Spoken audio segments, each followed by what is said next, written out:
Okay, hi, Larry Johnson again, and this is Countercurrents. And I'm pleased today to have wrangled a sit-down conversation with Professor Seyed Mohammad Marandi of Iran. If you've watched any kind of social media or cable news, he is a ubiquitous presence for helping destroy the stereotypical image of the crazed Iranian terrorist. He's not crazed. He's a professor. He's quite reasoned. And so, hey, Mohammed, thank you for doing this. Thank you for inviting me, Larry. So I'm going to go a little more basic in terms of just I want people to get to know who you are as far as, what's your background. So you've presumed born and raised in Iran. And, well, tell me about your life growing up. Well, actually, my mother was 8 months pregnant when my parents fled Iran because there was an arrest warrant issued for my father. He had already been in prison for 6 months when he was a university student, a medical student. And after he had finished, he got into political trouble again. So he fled the country, he went to the United States. So I was born in the United States, in Richmond. American citizen. American born, at least. Yeah. But so after I was almost 13, we returned to Iran. And I've been in Iran ever since. As a 16-year-old, during the Saddam Hussein's invasion of the country, I volunteered to fight. So I began to get involved in the war from the age of 16. I was injured twice, once shot in the arm, once shrapnel wounds, and twice I was also injured by chemical weapons. One was mustard gas, and the other was a nerve agent. So I finished school late, obviously, for obvious reasons. I quit school for a year, and then after finishing high school, I also didn't go to university for a year. After that, I went to university, still on and off until the war ended. Then I changed my area of study, went and did English literature, BA, MA, and back then, since there was no PhD, I was at the University of Tehran. Back then, there was no PhD program in Iran for English literature, so there was an exam to send a number of people abroad. I gave the exam and I passed. I went to the UK for 3.5 years maybe, and did my PhD and came back. So I've been an assistant professor, then an associate professor, then a professor at the University of Tehran. I think I've been a full professor for maybe 10 years now. And now I'm your guest. So essentially, you've had a very boring life, Yes, very boring. Just out of curiosity, so your father fled Iran. That was under the Shah, correct, or not? Right. Yeah, that's right. Yeah, and then coming back, continued his studies in the United States. He was a physician. He became a pediatrician and then a neonatologist. He practiced in the United States. He was also an associate professor there, and he had a clinic with 4 other physicians in Dayton, Ohio. But when the revolution started, my parents decided to come back, and they sold the house, they sold the cars, they sold his share in the clinic and everything they had, because they said we're going to burn our bridges, and they came back to Iran, and that's where we've been ever since. Yeah, it's tough to once you have home, your country like that, and leave it. There's always that strong attraction to come back. I'm really fascinated that you were in that the Iran-Iraq War. I don't know if you've heard some of my commentary about that period, which is, here was the United States basically providing support to both sides to both Iran and Iraq. And it was, it's as if we were intent upon trying to help you destroy each other. Well, the United States obviously did encourage Saddam to invade Iran, sort of not quite dissimilar to what the American ambassador did when she sort of gave a green light for Saddam to invade Kuwait. Yeah. But the United States supported Iraq. At one point, the Americans began to sell some weapons to Iran through, using the black market, of course. Right. But they, even during when they were selling those weapons, it was somewhat late in the war. They did try to cheat Iran, and that fell through ultimately. But the Americans then, near the end of the war, they came into the Persian Gulf. They started attacking Iranian ships, and they downed a civilian airliner, and they also destroyed a number of Iran's oil platforms and facilities. And so they became more directly involved. And of course, Germany and a number of other European countries were involved in Saddam Hussein's chemical weapons program. Right. They actually created the program. And the French gave the jets that could use those chemical weapons, those that were used by those that were fired by aircraft. Others were shells, of course. And the Americans gave the military intelligence, and they all gave Saddam political cover to get away with it.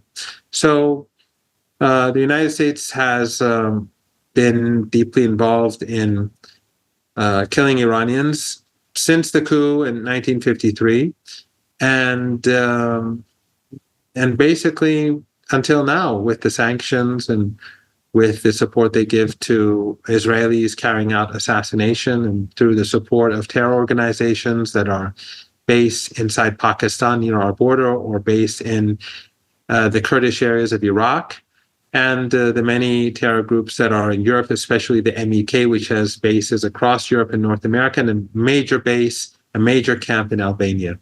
So the Americans have been very unfriendly.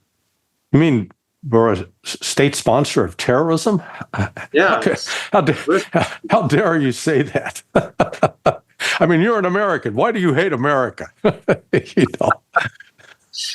is, it's a theme I've been trying to educate people on, that, and I remember very well when the students took over the U.S. Embassy in Iran. And so I was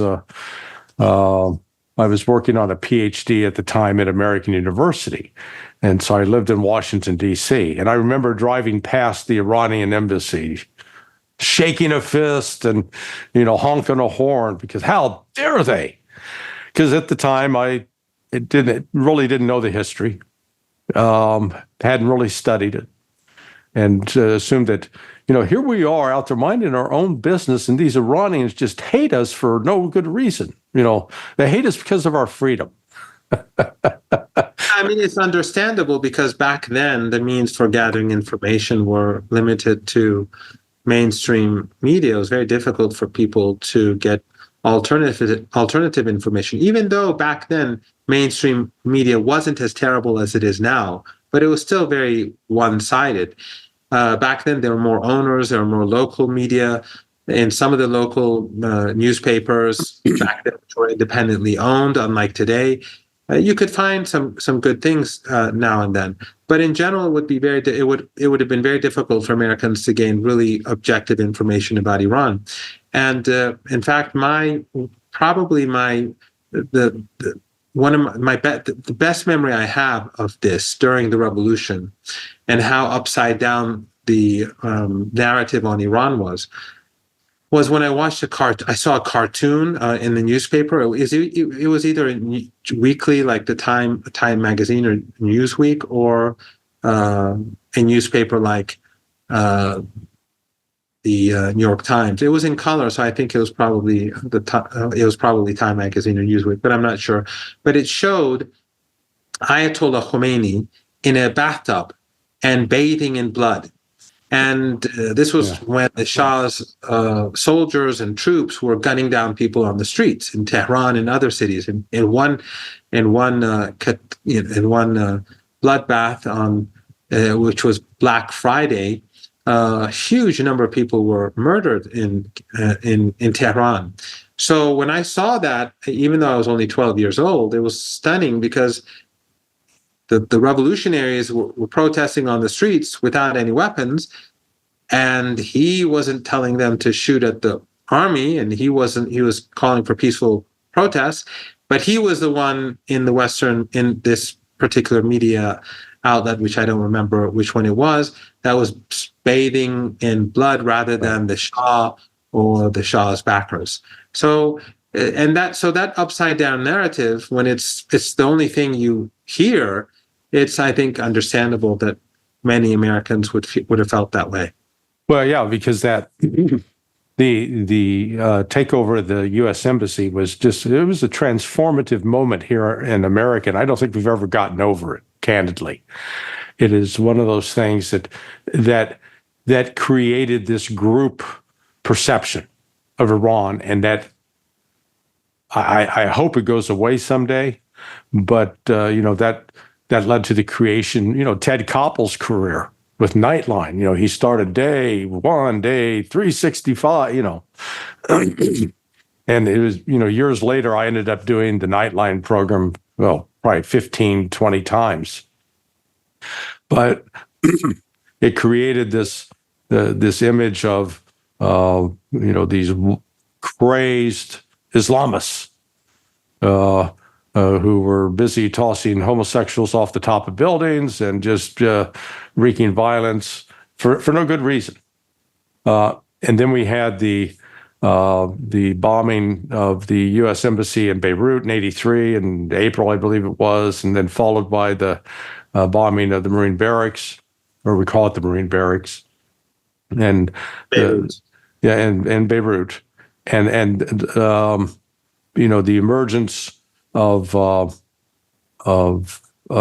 Mughniya as a force, without, again, he's just attacking us for no good reason. We run in our own business, and we sit and go, well, wait a second. The United States was shelling into the Bekaa Valley, killing Lebanese Muslims. So, that might have irritated someone over there by saying, Israel was occupying half of Lebanon and Beirut, and they were somewhat unique circumstances. There may have been some reason for people to be unhappy with American Marines being based in their country. Yeah. So I mean, we always fail to capture that context. One of the things that has fascinated me was learning. I didn't even know it at the time. When I started working at CIA in 1985, that the Israelis went with the agency in the early days of the Reagan administration, to the White House and said, "Hey, we want the green light so we can start providing weapons." The Israelis in particular providing weapons to Iran.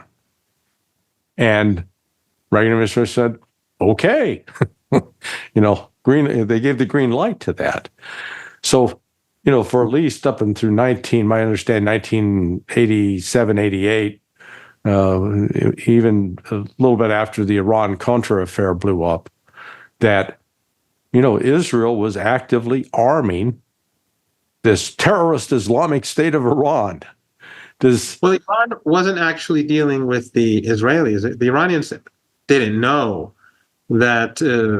I think from 1984 to 86, during that period of time, the Iranians were dealing with the black market people, and those black market people included Israelis, they included Iranians, they included Arabs, they included people from across the world.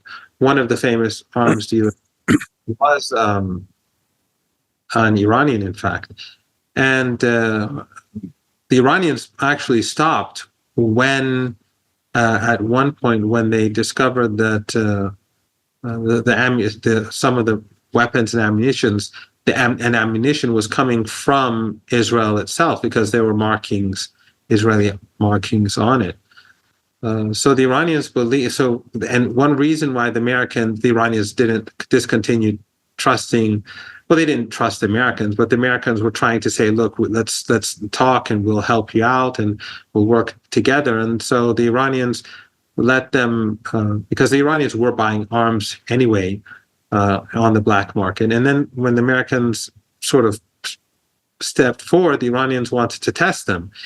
And not only did they cheat the Iranians on the price of some of these weapons, but then they began to send weapons directly from Israel. And the Iranians became very sensitive about that.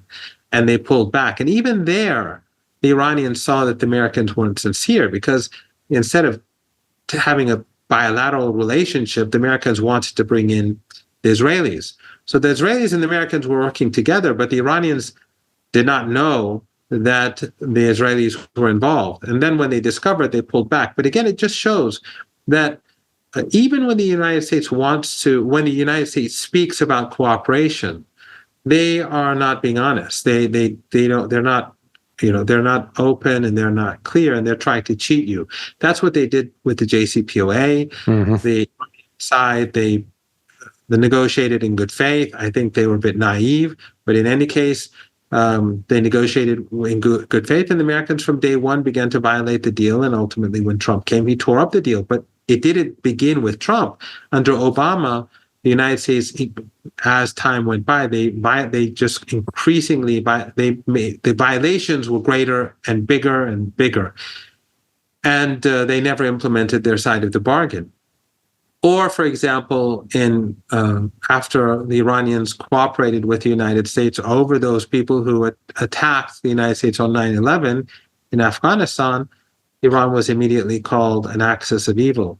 So and even in Lebanon, the Iranians helped the United States free some of their prisoners, because back then in Lebanon there was no Hezbollah or there were also these small groups across Lebanon, and some of them held American hostages. And so the Iranians had to go and pay people and speak to their allies to find these people who were holding the hostages, and they paid money and got them freed. And despite all the promises that the Americans made, they did the reverse. In other words, they increased hostility towards Iran. So whenever the Iranians and the Americans were working together, or were negotiating, or were talking together, the Iranians did communicate in good faith, but the Americans did not. Yeah, in fact, the whole hostage issue, again, gets blamed on Iran.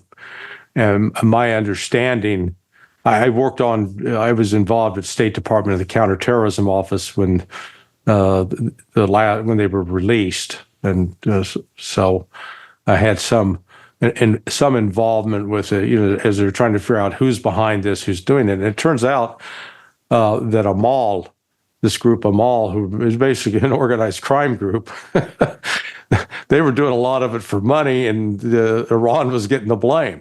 or then Hezbollah became a convenient tool to blame for it.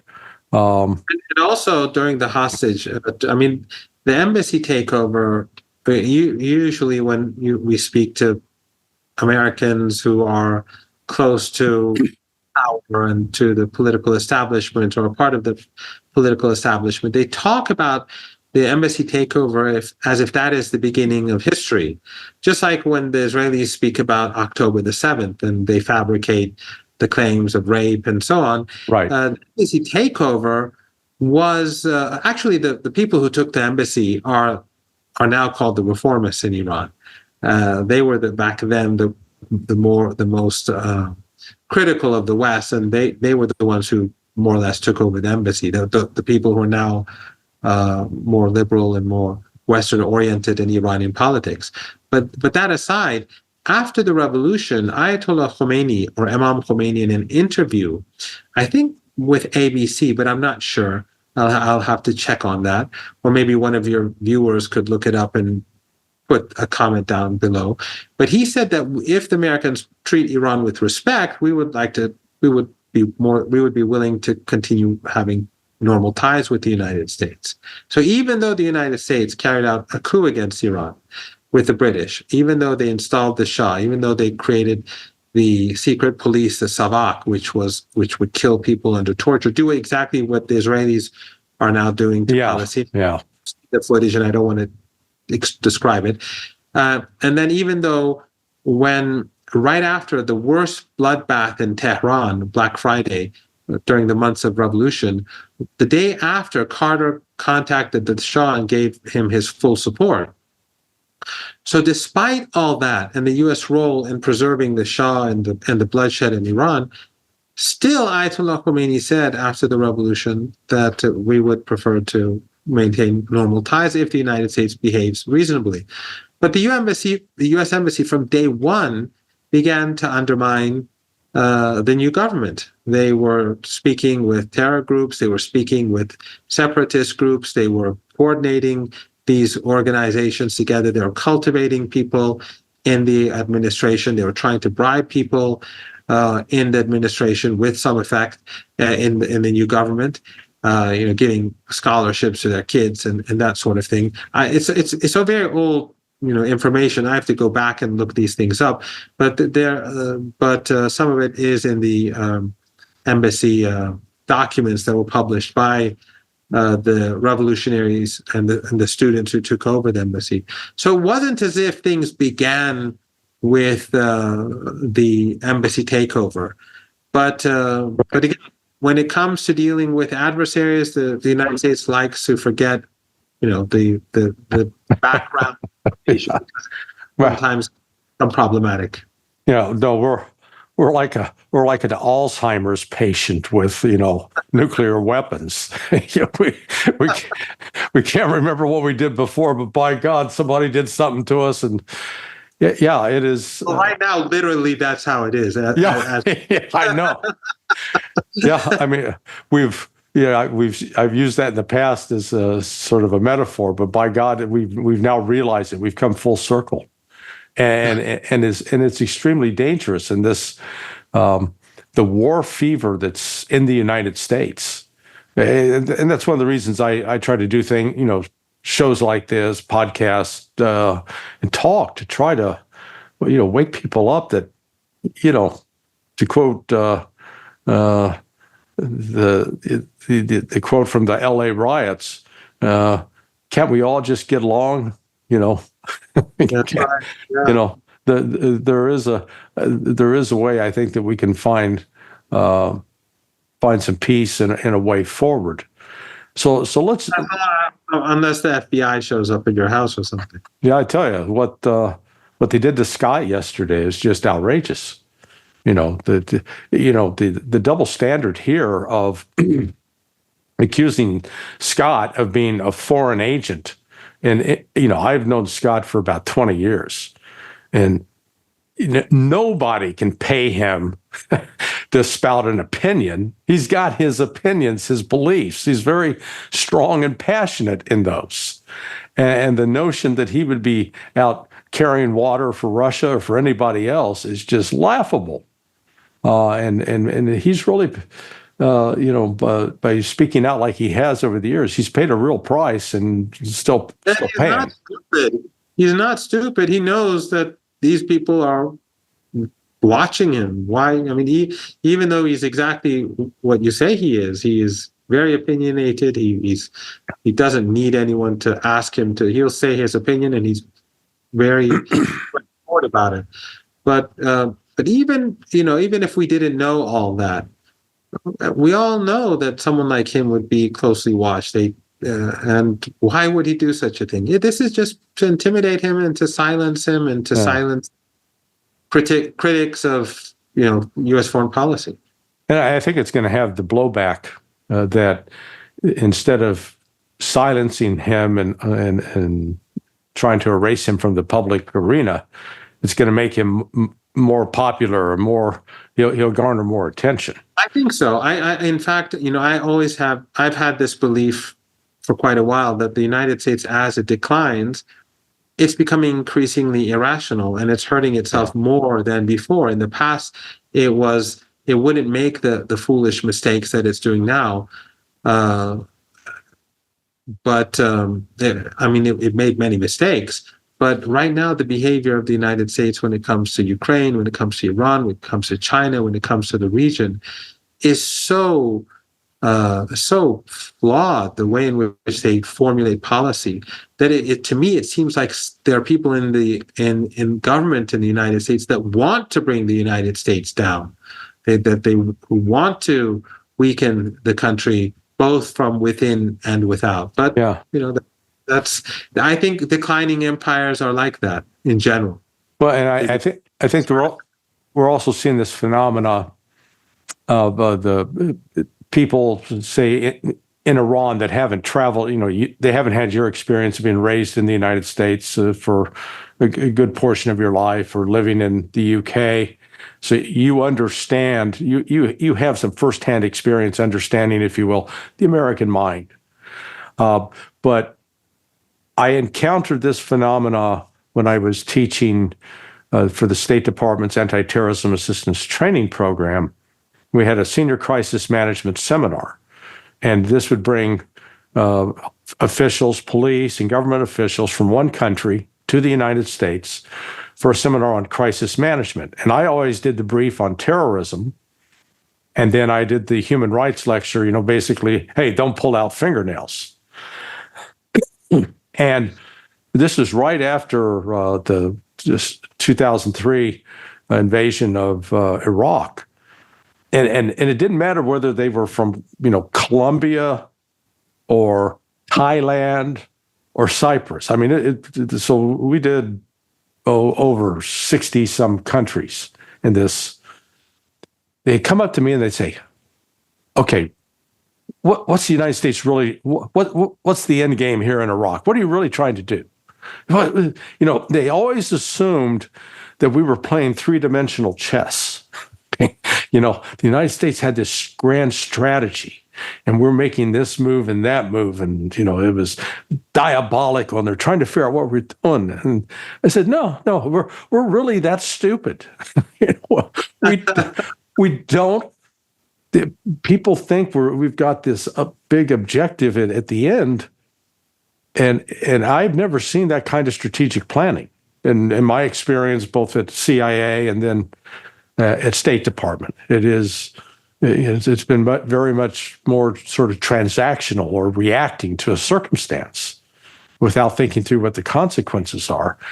Do you find within Iran people completely puzzled about what the hell is the United States up to, or have they convinced themselves that the United States has got this plan to destroy Iran? I think in Iran, it depends on who you speak with. There are those in Iran who get a lot of their information and including politicians, or anyway, I don't want to go too far because some people may get offended. They get their information from CNN and the New York Times, and that to a large degree helps form their worldview. And so we do have a very liberal pro-Western class in Iran. But I think that when it comes to the decision makers in Iran, the key decision makers, they are pretty much aware of what the United States is trying to do, the weaknesses and the strengths of the United States, because ultimately the United States to Iran is very different from Iran to the United States. English is our second language at school. At university, a lot of the textbooks are either in English or they're translations from English in the humanities and beyond. And many Iranians travel to the West, or they live in the West, or they've gone to the West and come back. So it's a different sort of relationship. When it comes to the United States, very few Americans speak Persian. Right. They don't really have many American experts on Iran. They use these Iranians who go to the United States, who know Persian. They're not really experts. They become experts. And they will tell the Americans what the Americans want to hear.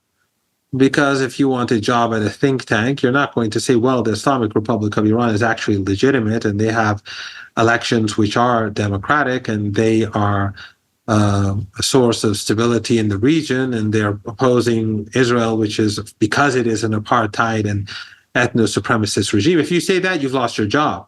Yeah. So especially as an Iranian, even Americans who've said the wrong things, they've been punished. I have friends in the United States, a husband and wife, Flint and Hillary Leverett, who've they've suffered the consequences for a very good book that they wrote on Iran, Going to Tehran. I don't agree with everything in the book, but I think it's probably the best book about Iran in the English language, at least that I've seen. And these are people who were in the White House. They were in the National Security Council. Right. They were figures. Hillary is Jewish, but her and his opinions evolved, and they made the case that the United States is taking the wrong stance towards Iran, and Iran is not what it's depicted to be, and they were marginalized. So imagine how these so-called Iran experts, who are largely from Iran, how they have to behave in order to be taken seriously. So very few Americans, American-born Americans who have no past or no ancestors from Iran, very few would know any Persian, unless they went to Tajikistan maybe for a while. Right. And therefore, the knowledge of what goes on in Iran or Iranian politics and Iranian society in the United States is very limited and often very twisted, because those Iranians in the United States have a vested interest in this animosity towards Iran, and in continuing this animosity. That's how they make money. That's how they get jobs at BBC Persian or VOA Persian or all these other media outlets in Persian, or these think tanks and other institutions. So it's a huge industry. And since Americans know almost nothing about Iran for the most part, they are dependent on this business, on these people. And so the United States, its policies towards Iran are based on an inadequate understanding, to put it mildly. Yeah. And that's why they always get it wrong. But since there is no accountability in the United States, so you could say, well, the regime in Iran is about to fall. It's despotic. It's despised. It's unpopular. The people it's about to implode. It's incompetent.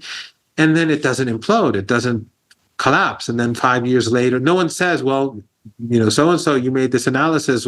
You got it wrong. No one does that. 5 years later, 4 years later, again, the person goes up, or these people go and say, well, the regime is about to implode. The youth want to, destroy the regime. It's unpopular. It's corrupt. It's incompetent. And again, nothing happens. But since there's no accountability, the same people who've been saying this over and over and over again for the last 30, 40 years, or the younger ones for the last 10, 20 years, they will continue to be considered as the Iran experts, and the ones who have to guide the Americans to formulate a foreign policy when it comes to Iran in the region. Yeah, we've got this. The secret American fantasy is that we will be able to funnel money to these opposition groups, and they will rise up and overthrow the mullahs. That's right. It's like, I mean, if you go and walk down the streets, if you go into government, you don't see like these clerics. The government is basically, if you go into a university, if you go into agency or a ministry, if you go into the president's office, 99.9%, I don't know 0.9, but 99.9% of the people perhaps would not even be religious scholars. They're just physicians or engineers, or someone who studied in the humanities, or just like in the United States, just like in the UK or elsewhere. But they create this image of these people with turbans and all walking around, executing people, and executing gays in the squares early in the morning, or maybe late at night. I don't know. I was once on a debate on Al Jazeera. It is online.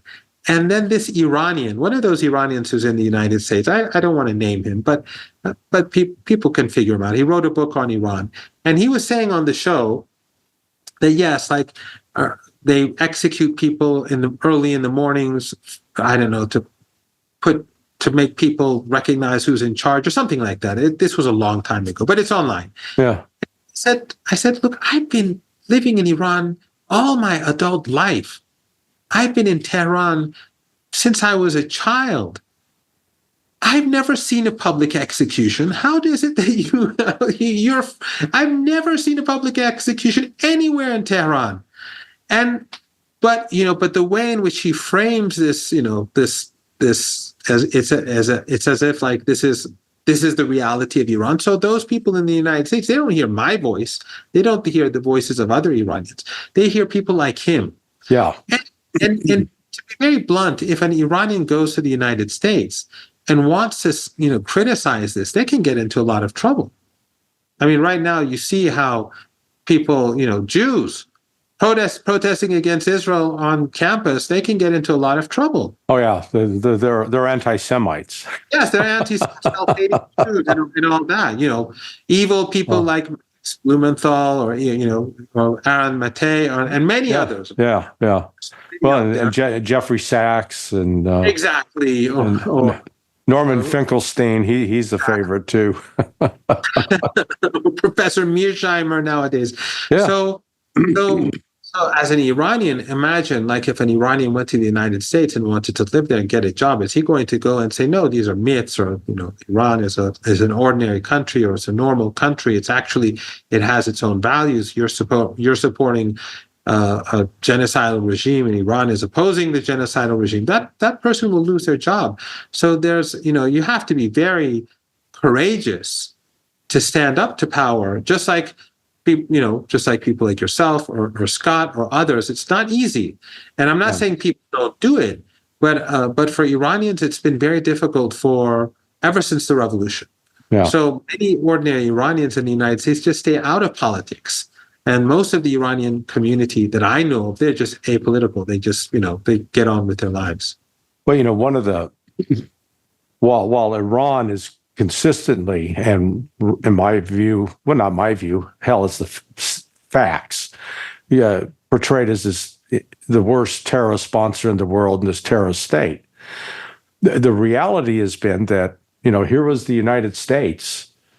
I forget which year that we took MEC off of the terrorism list and put MEC as one of our buddies. I don't know if that was 2006, 2007, somewhere in there. But even before then, unofficially, they were cooperating, but they would have to use cover names. The MK in the United States and Europe, they had different names. They wouldn't use their own name, but they would people. And then when it was under her, I'm not sure, but I think it was at the time when she was Secretary of State that it may have been before that, I'm not sure. Well, it may have been there. Yeah, I haven't. They removed them from the terror list and they went with their own name. Yeah, with John Bolton leading the way, cheering, "Hey, bring him on!" And excuse me, I'm still suffering from pollen. That the number of terrorist attacks that then took place in Iran, with the assassinations of these nuclear scientists, I've always been, I guess, amazed at Iran's restraint, because I know how the United States would react if Iran was coming into the United States, murdering all the, some key scientists in Silicon Valley. Or, I'm pretty sure that if Trump was assassinated, if Trump was killed during that assassination, they would have pinned the blame on Iran. And if this was not a lone shooter, and I don't want to comment on the assassination and what I think happened, but there are different views, the lone shooter, deep state, whatever. Right. I'm of the opinion that if it was an organized, a well-organized assassination, and I think it was, but anyway, I'm willing to bet one day we'll find out that they were going to blame Iran for it. Well, they already are. Yes. I mean, if he was actually killed, I think that would have been immediately put out, as the reason for his assassination. I think there was a plan beforehand to do that, but it didn't. Since he didn't get killed, things didn't work out. People were skeptical, and also I think that they did try to push it, but it didn't work that well. Of course, I have a dark sense of humor, and I would think that actually that would have upped Iran's popularity in the United States among all the Trump-hating crowd. They would have gone, "Hey, we love Iran now." All of us, That's quite possible. but the point is now you hear this Pakistani guy, and it's like amazing the sort of stuff they make up. Oh yeah, no, it gets out there. So this gets to the sort of the current crisis that we're facing. Right. The intelligence community is predicting Iran would retaliate on Monday. Well, Monday came and went, and so Tuesday. Well, this is like waiting for Godot now. That's right. The play. One of the things Godot is coming. Well, what do you make of the Iran's response in April after the bombing of the consulate in Lebanon? So the story that's emerged over here is that the United States and other countries helped persuade Iranian authorities, okay, look, just pull your punches, do your demonstration, show that you can hit Israel, but don't kill anybody. And it certainly did come off as a, if you will, a big show with the drones rise up, they take off, that they've got an 8-hour flight maybe, and then the cruise missiles get launched, and then the ballistic missiles get launched, and the United States and the Western countries get to help Israel shoot them all down, well, except for the ballistic missiles. I'm still fascinated by that one that's coming down and then dodges and go on and hits the target. But that it was seen as Iran's chance to, save face without escalating the war into something far more serious. Then the, quote, Israeli retaliation to that, which to this day, I'm not even sure what happened. I'm not even sure something did happen. But, again, part of the building the narrative that, Israel's not going to sit back and tell, they're going to respond. Let's just, looking back on all that, what the hell's going on?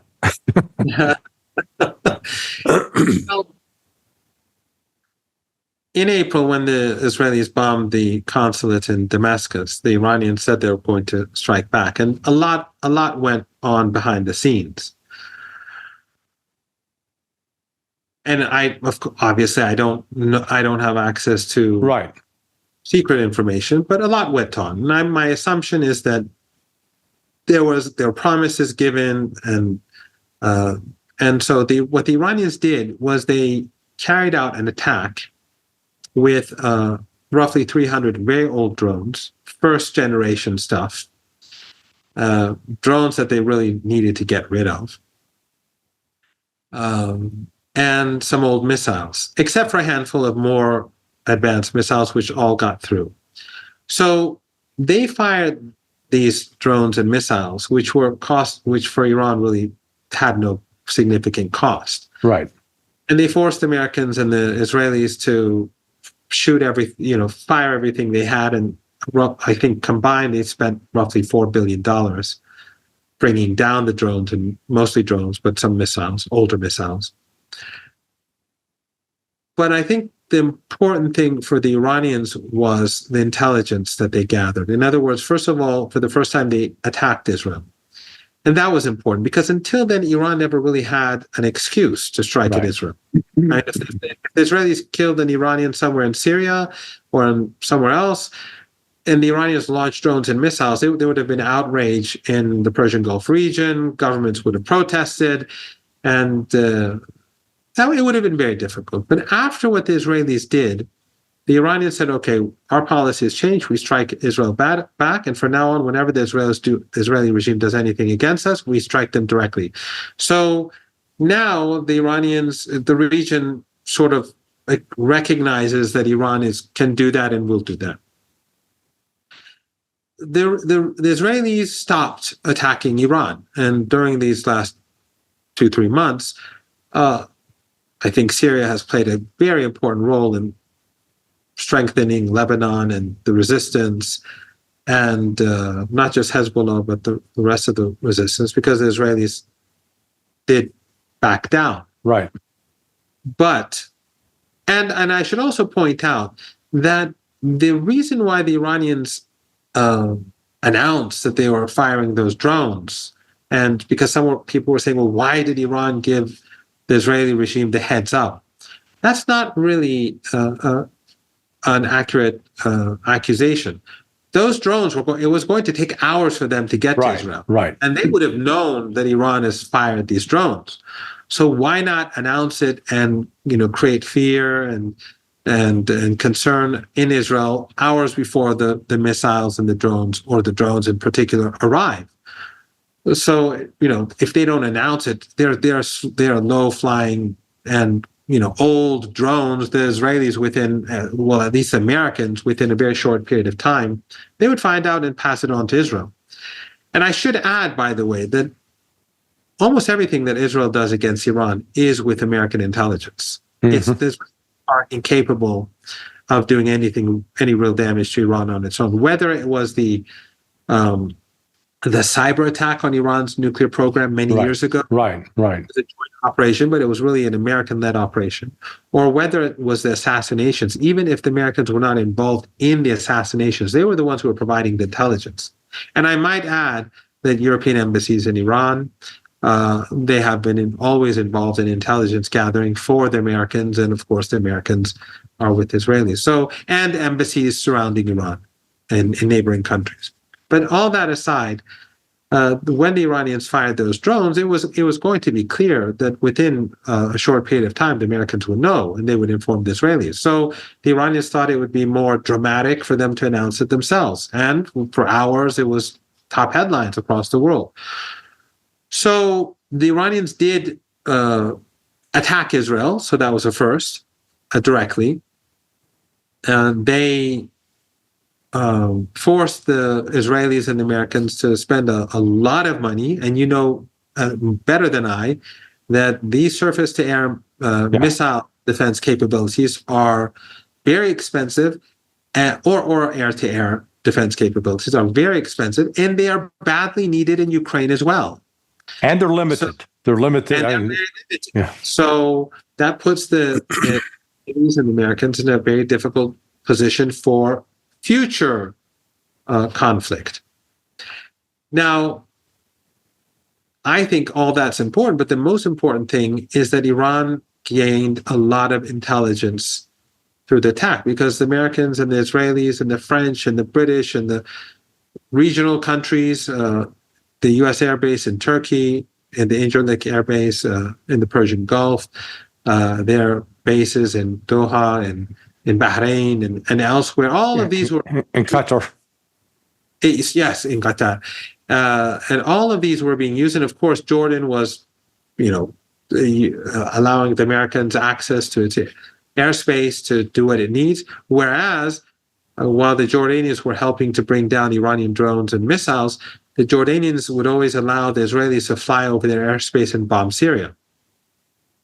So it's not as if the Jordanians were shutting down their airbase to everyone. No, when the Israelis wanted to strike Syria, they would allow them to do it. But when the Iranian drones and missiles were going towards Israel, then the Americans and the Israelis and the Europeans and everyone was helping Abdullah to do what he could to protect Israel. So this intelligence gathering operation was very important, probably the most important thing that came out of it. The Iranians knew what the Americans could do, what they had, what the Israelis had. And by the way, it was downed most of the drones. Mm-hmm. It wasn't the Israelis. The Iron Dome and all that was completely inadequate. the Americans spent a lot of money and a lot of resources. They had, I think, a couple of hundred planes in the air during more than a couple of hundred planes in the air flying during that period. So it was Americans who did the heavy lifting during that operation. Yeah. But now, the Israelis have violated Iranian sovereignty again, but they've done something even worse. They've attacked Tehran, and they've assassinated a foreign guest, a very close friend of the Ayatollah Khamenei, the leader, and the new president. They just met, and they had a very good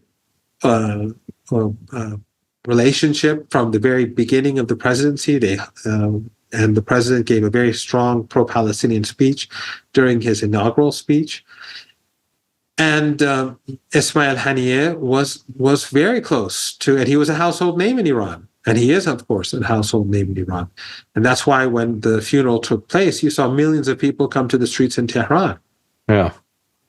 So they insulted Iran's honor, Iran's dignity by carrying out this attack. And of course, they violated international law. So Iran is going to attack again.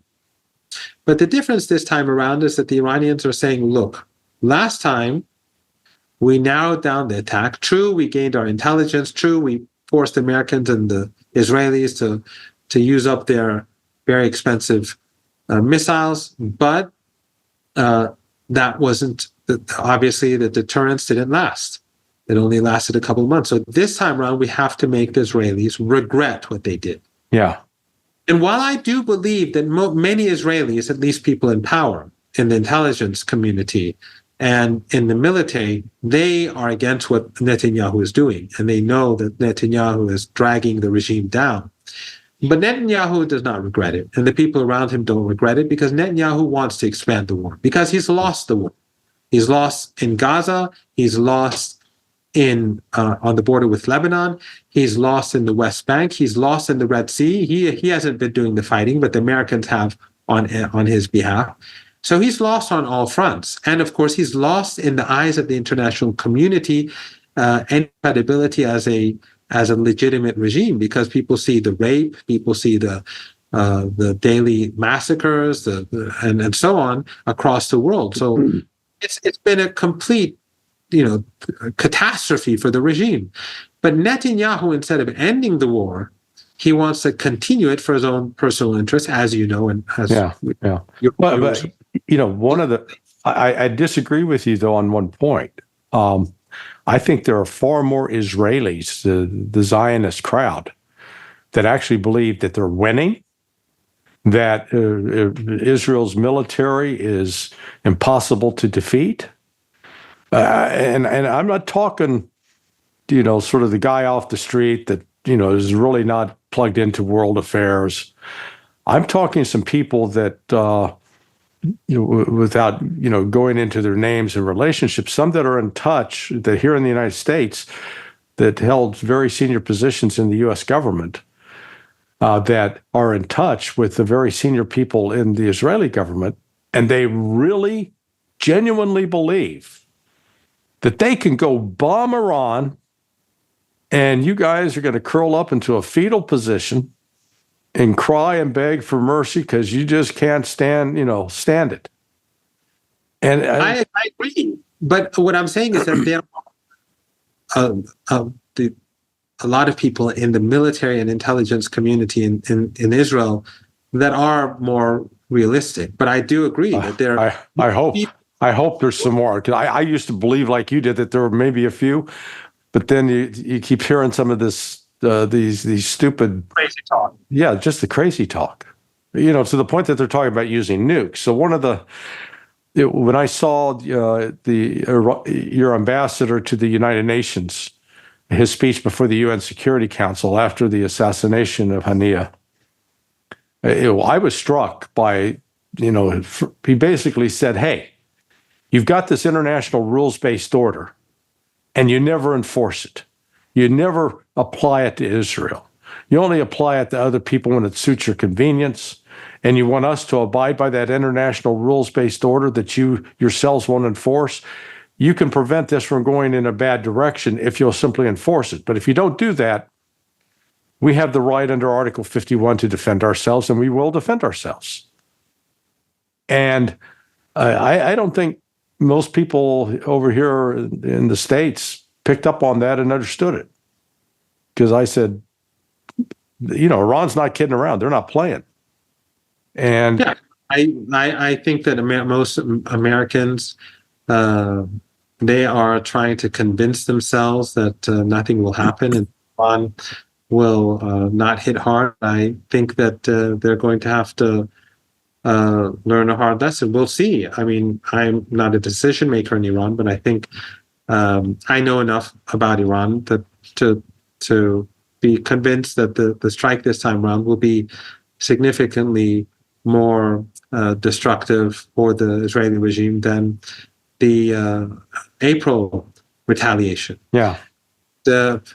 I agree. I think that most Israelis are ordinary Israelis are obviously brainwashed. We saw the poll just come out from Channel 12 of Israel. Good Lord. The majority of Israelis supported raping prisoners. And of course, the Western media hasn't shown any outrage about the footage that we've seen over the last roughly, 24, 48 hours of rape in these torture camps. But I think, and I may be wrong, but from what I've been reading, there are those in Israeli intelligence and in the military that are saying, "Look, we're overwhelmed. We're tired. This is not going well for us." Right. Maybe they're not in the majority, but in any case, what I can say for certainty, at least from my perspective, that what Netanyahu is doing is not in the interest of the Israeli regime. He's doing it for his own interests. Yeah, I agree. And so he needs to strike. He wants this escalation, whether it goes well for the regime or not, because he wants to survive, because he doesn't want to go to jail. He doesn't want to go to jail for corruption charges. If the government falls, we all know what happens to him. He won't of course, go to jail for genocide. He won't go to jail for allowing Palestinians to be gang raped and die as a result. No, that's not. There will be some, money that he and his wife spent for themselves that was supposed to be public money or whatever. But I think what we're going to see is a significant Iranian response. And of course, it won't just be Iran. It will be Yemen, because the Israelis bombed Al-Hodeidah. They bombed a civilian target. And then it will also be Lebanon, where the Israelis bombed Beirut. They civilian target to murder a senior commander, but they bombed an ordinary building where people lived inside, and many women and children, and a significant number of women and children died. So there is going to be a large response. I don't know if it's going to be simultaneous or they're going to be separate, but I think the response this time is going to be different from April. And I don't think it will end well for the Israelis. If the Israelis choose to retaliate, then the Iranians will strike them again, because the Iranians are determined to make sure that the Israeli regime regrets what it did. Yeah. Why? Because if they don't, it's going to happen again. Well, because from April, that if the deterrent is not significant enough, they will not learn their lesson. So the Americans are basically the reason for this escalation. Yeah. They give the regime the opportunity to do whatever it wants, and they say we will defend the Israelis no matter what they do.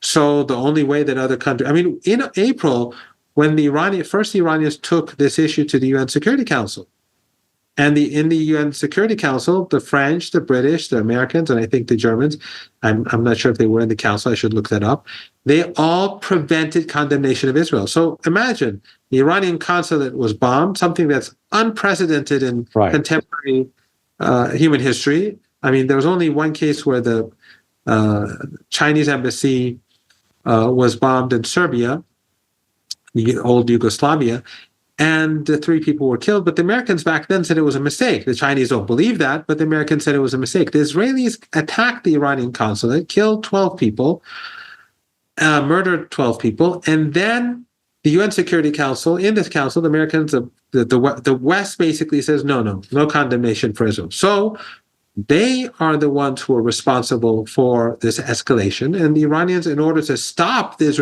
because imagine if Iran does not respond and make the Netanyahu regret what he did. Right. What Oh, would no. happen Yeah. Well, they're already. again? And maybe they'll attack, I don't know, a minister, or maybe they'll bomb the president's office, or maybe they'll do something outrageous. So Iran has to make sure that this is discontinued. Well, a friend of mine who is familiar with what's being passed around in the intelligence circles, the U.S. intelligence analysts are basically making fun of Iran as a toothless dog, as all bark, no bite. That they've been. I mean, they really believe this, and they see this delay as a sign of Iran's fear. I view it differently. What I'm seeing is one, Iran's existing military relationships with both China and Russia. It's I call it a de facto defense treaty. That's in play, with Russia clearly supplying, bringing in, I think, air defense systems, the S-400s, maybe even S-500, making those available to Iran to defend key installations that would likely be targeted by Israel in a strike, whether preemptive or retaliatory, however they want to talk about it. And at the same time, the likelihood that Russia's bringing personnel to man those systems. And by having Russian personnel, and maybe even Chinese personnel in country in these positions, I think back channel, there's been a message delivered to both Washington and to Israel that, hey, we're here, our personnel are there on the ground. If they're attacked, that will constitute an act of war by you and will involve us. And I think that has also contributed to, those Israelis who want the preemptive strike, that they're not doing it because they now recognize the risk of this could go way out of bounds. And I think Russia, for its part, sees, they recognize that so much harm could come from a full-blown war, and that there are other pressure points that can be applied, such as, cutting off the flow of oil to Israel that's coming out of Syria, and curtail that. All of a sudden, Israel's ability to sustain this it's going to dry up. Am I off base in that kind of analysis? Well, I would add that the defense industry has also developed a great deal, and Iran's drone and missile defense capabilities, it is argued by the West as being it's present in Russia and Russia's war in Ukraine. I can't comment on that, obviously, but the Iranian-Russian military relationship has evolved over the years. Right. And especially after Ukraine, the cooperation has intensified significantly. And so Iranian weapons and Russian weapons going back and forth, I think, is quite normal in this new relationship. Remember, now the Iranians and the Russians are both creating the North-South transport corridor, right, which links Russia through Iran to the Persian Gulf and the Indian Ocean, also to Africa and to the Arabian Peninsula. The two countries are their trade relationship, their business relationship, their military relationship has evolved dramatically. The Americans and the Europeans have been complaining about Iran's drones playing a major role in Ukraine. Again, that's what they say, not what I say. But it's obviously it's a two-way street. So Russian technology will be exported to Iran, just as Iranian technology is exported to Russia. Both countries have grievances against the West. The Russians, of course, I don't want to go into it because I know your viewers know this, but from the Iranian perspective, the West is largely responsible for Ukraine. And the expansion of NATO would also include Georgia, and then perhaps tomorrow Armenia and Azerbaijan. It's not in the interest of Iran or the region for NATO to expand anywhere. It's just it's greater provocation. So it's very important for Iran that the United States does not win in Ukraine. Iran wants their war to end, but they want the war to end in a way in which Ukraine is not a source of danger. And the same is true with Georgia for us or the Russians or anyone. But so I think that Iran's capabilities are significant, but I also think that the West miscalculates if they think, or the intelligence community, if they think that Iran is not going to respond. The reason why Iran delayed its response the first time and this time, I think, is actually due to a number of reasons. One is psychological warfare. Two is to see, what it can gain through diplomacy.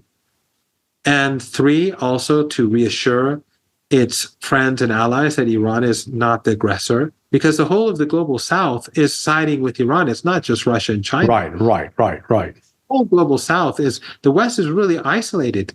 They've isolated themselves in a way which they've never done before. I agree. And so Iran wants to reassure countries that, look, we're not the ones who want to start this regional war. It's the other side that's pushing. And so, but ultimately the Iranians will strike, and I have no doubt that it will be a significant strike. But the United States, they always like to interpret everything that Iran does as a sign of weakness, as a sign that it's incapable or incompetent, and that goes back to what I was saying earlier on, because they've created this understanding of Iran that Iran is incompetent, Iran is corrupt, it is unpopular. When President Raisi died in the helicopter crash, they were saying that basically Iranians are celebrating. These Iranian Americans and these think tank people were saying people in Iran are celebrating. And I was invited on the BBC that very morning when it was announced. And there were these two Iranians in the UK and I think Canada, these young women who were saying people in Iran are celebrating and they're enjoying themselves. And then when the host finally got to me, I said, what are you going to do when we have the funerals, when millions of people come to the street? And ironically, the same program invited me 3 days later. I think it was a different producer. She didn't know I was on the show. And it was after some of the funerals had taken place. And I said, you invited me 3 days ago. I think it was the same host. And look at the millions of people on the street. You were saying that people are celebrating. The people you were inviting were saying people are celebrating. And he sort of said, well, maybe some people are celebrating. I said, that's what you were saying back then.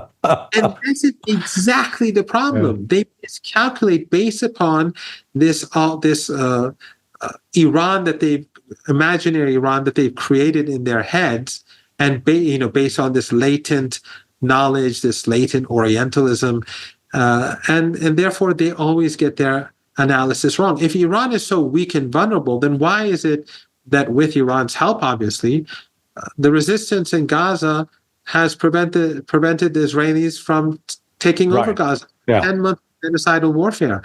Even a couple of days ago was saying that Israel has failed in Gaza. Why is it that they failed on the border with Lebanon? Why is it that the Americans have failed in the Red Sea? The Americans, they failed against the Yemeni armed forces, Ansar Allah, what they call the Houthis, after the Houthis suffered a 7-year genocidal war supported by the West. The Saudis and the Emiratis carried out that war. After 7 years of genocidal war, and the Americans imposed a starvation siege on Yemen, very similar to what the Israelis are doing. And now Yemen is beating back the American Navy. No pass through without their consent. So if Iran is so weak and vulnerable and incapable, then what is all this about? Yeah, well, that's exactly right. I mean, most Americans do not understand the world transformation. I think we're at one of those watershed moments in history that's akin to that period immediately after World War II up through 1948, where the United States basically consolidated its position as the new international power, where the U.S. became, if you will, the center of the universe. We controlled the money, we controlled the institutions, and the Soviets at the time were seen as a competitor, but we beat them back, crushed them. We're in charge. And yet, as you correctly note, go ahead. It was the end of history. Yeah, yeah. Oh, yeah. Fukuyama, I guess, it was a Fukuyama, or that they're not witnessing that right now, the decline of U.S. influence. And, I'll be surprised if the United Nations exists, at least in its current form, 5 years from now, because as you correctly noted, it's become an irrelevancy, that it does not uphold any standard. It is quick to support Israel, condemn others, and punish others. But so there's no level playing field, and that major countries, that in terms of population, whether you're talking, Nigeria or Indonesia or India, they don't have a seat at as far as permanent reps of the UN Security Council. And it's still this Eurocentric, post-colonial legacy that we allow the UK and France to have veto on the Security Council. I mean, good God, the UK can't even field a 70,000 man army. They're a joke. All the related bodies, whether it's the IAEA or any other agency that is linked to, it's also Western dominated. And so through these policies, as the world changes and the US declines, the West declines, and other powers rise, you see the rise of BRICS, you see the rise of the Shanghai Cooperation Organization and other organizations. And I think that's exactly fits in with what you're saying, that because the UN is becoming irrelevant, because it is not doing anything useful for world peace and stability and justice, that is basically one major reason why these alternative bodies are on the rise. And when these become more powerful, these institutions, I'm sure they're going to have more and more political institutions associated with them. And so I agree. One is going to become less and less important because you're going to have these alternative financial, political, economic institutions that no longer need the West, or are no longer dependent on the West, or are no longer controlled by the West. Yeah, no, I think you're right. We're really seeing something that's important in terms of a new world order, and the fact that there's been some reconciliation between Iran and Saudi Arabia, for example, when in the preceding years, the United States was using Saudi Arabia and they're using the war in Yemen as a wedge to attack Iran. That's right. And that's now gone away. And as you correctly noted, the Houthis, sandal wearing with curved knives and running around in the desert, they just beat the U.S. Navy. They beat them. We went away, but we could not stop them. And then these same people in the West that are advocating let's go get Iran. I'm saying, I'm not privy to Iranian military planning, but my guess is Iran's a little more capable than the Houthis. And also, Iran has target right in front of it, the whole of the Persian Gulf, where the American bases are. Not only are those bases very easy targets, but those countries that host the U.S. military, if the United States gets involved in a fight with Iran, all those countries will be considered as hostile. Do you think that the gas, the gas installations, the oil installations, the ships, they will survive? Yeah. And that would mean basically a global economic meltdown. That would be the end of the global economy as we know it. Yeah. So it is there, and of course Iraq. The Americans would be expelled from Iraq immediately. We'll be living in a different world. And by the way, as the price of oil goes through the roof, and I don't mean $200 a barrel. I'm talking about just not being accessible. Right. Then the Russians, who the Americans despise, they'll be selling their oil at that price, of course, as the global economy collapses. So the Americans are not in a position to engage in some sort of regional war with Iran because not only is Iran, as you rightly pointed out, much stronger, infinitely stronger in many ways, not infinitely stronger, but much stronger than Yemen, because Yemen has been just survived a decade of 7 years of genocidal war. But Iran, all of the targets that exist in front of Iran, those targets are absolutely necessary for the United States to be able to sustain itself. Yeah. And of course, as the global economy melts away or collapses, the countries that have most to lose will be harmed the most. The bigger you are, the harder the fall. Yeah. So Syria is not going to be hurt nearly as much as the United States by some sort of global economic collapse, because Syria is being sanctioned by the Americans, and the Syrian people are being strangled. Other countries like Venezuela, countries that are sanctioned, Cuba, they'll be hurt much less than Western economies, which are based on finance, everything is based upon these financial institutions and so on. So it's not a war that the Americans can win. And I think those, at least that are intelligent and not drunk in their arrogance, with the arrogance of power, they probably understand this. Well, we're trying to get that message across. I'm not sure, the political class. Political class is not listening. Listen, we're coming up on hour. Time flies when you're having a good time. Let me close by complimenting you on. I've seen you a couple of times on Piers Morgan, and the guy's a horse's ass in my view. Not that I have strong feelings about it. He's rude. He doesn't listen. And I applaud you for that you're able to keep a very calm demeanor and not lose your mind on television. Well, thank you. So I try my best. And I've seen you, of course, many times, and you're fantastic. Well, thank you so much. Well, Mohammed, listen, I appreciate the conversation. We'll stay in touch. I appreciate your perspective. I pray that you all will be safe, and that we find some peace. That this war madness that has seized the West in particular will come to an end. But this will be.